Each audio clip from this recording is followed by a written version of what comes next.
everyone, welcome to Smrita English Academy. So friends, if you want to speak English, if you want to learn fluent in English, so you can watch full video till end. So यहाँ पे बहुत ही basic से sentence है, बहुत ही daily use में use करते होंगे हर दिन आप, तो यहाँ पे वही आज हम पढ़ने वाले हैं। तो चलिए देखते हैं। पहला सेंटेंस है हमारा, तुम्हारा चेहरा मुझे बहुत ज़्यादा जाना पहचाना सा लगता है। Your face looks very familiar to me. Familiar मतलब होता है कि जाना पहचाना लगना है, जैसे कभी आपने किसी को देखो और बाद में देखो तो ऐसे लगता है कि हाँ हमने इसको देखा था। मैं तुम्हें देखते ही पहचान गई थी। I recognise to you moment I saw you. Recognise मतलब होता है पहचानना, ठीक है। उनको मारने से तेरे पिता वापस नहीं आ जाएंगे। Killing them, okay, killing them want bring your father back. ये जो माँ है उसको बोल रही है कि उनको मारने से तुम्हारे पिताजी हैं जो हैं वो वापस नहीं आ जाएंगे, तो मारने की ज़रूरत नहीं है। लेकिन वो बच्चा कहता है लेकिन कम से कम मैं शांति से मर पाऊँगा। But at least I will be able to die in peace, ठीक है। But at least I will be able to die in peace, ठीक है। जो उन्होंने मेरे पिता के साथ किया उसके बाद उन्हें जीने का कोई अधिकार नहीं है। They don't deserve to live after what they have done to my father. कि जो उन्होंने मेरे पिता के साथ किया है उसके बाद उन्हें जीने का कोई अधिकार नहीं है, इसलिए मैं उन्हें मारूंगा, वैसा वो लड़का बोलता है, ठीक है। सो नेक्स्ट सेंटेंस इज, मैं उन्हें एक एक करके मारूंगा। वो बोलता है मैं उन्हें अब एक एक करके मारूंगा। I will kill them one by one. अगर मैं मर गया तो मेरे बच्चे का ध्यान कौन रखेगा। If I die who will look after my child. If I die, अगर मैं मर गया, who will look after my child, कि मेरे बाद, आफ्टर माई मतलब होता है कि यहाँ पे मेरे बाद मेरे बच्चे का ध्यान कौन रखेगा। अगर तुमने मुझे मार दिया तो तुम्हें सच का पता कभी नहीं चलेगा। If you kill me you will never know the truth, कि सच क्या था तुम्हें कभी नहीं पता चलेगा। जब तक तुम मुझे उनके नाम नहीं दे देते तुम्हें जाने नहीं दूंगा। आई वॉन्ट, ठीक है, I want you go, I won't let you go until you give me their names.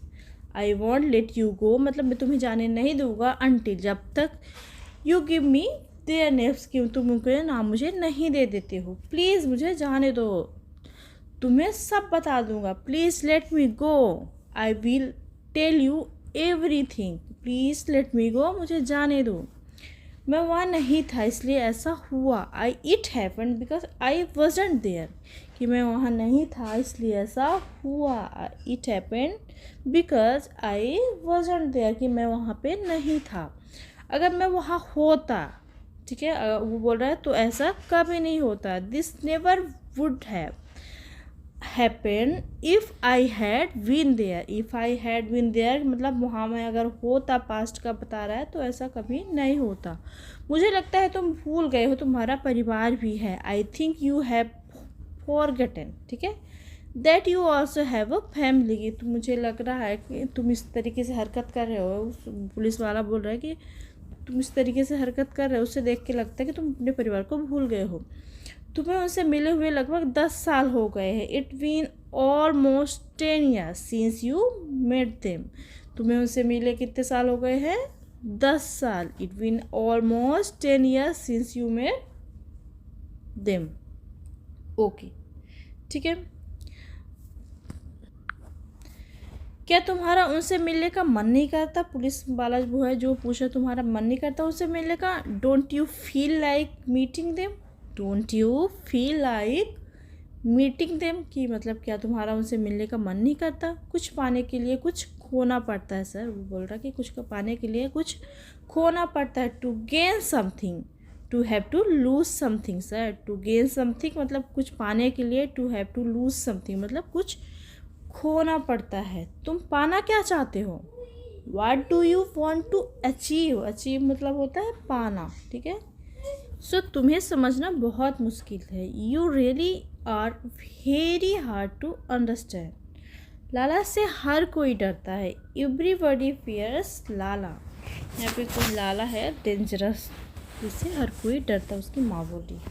और एक दिन वे सब मुझे डरेंगे। वो बोलता है लड़का, और एक दिन सब मुझे डरेंगे। And one day there will all fear me, and one day they will all fear me. जैसे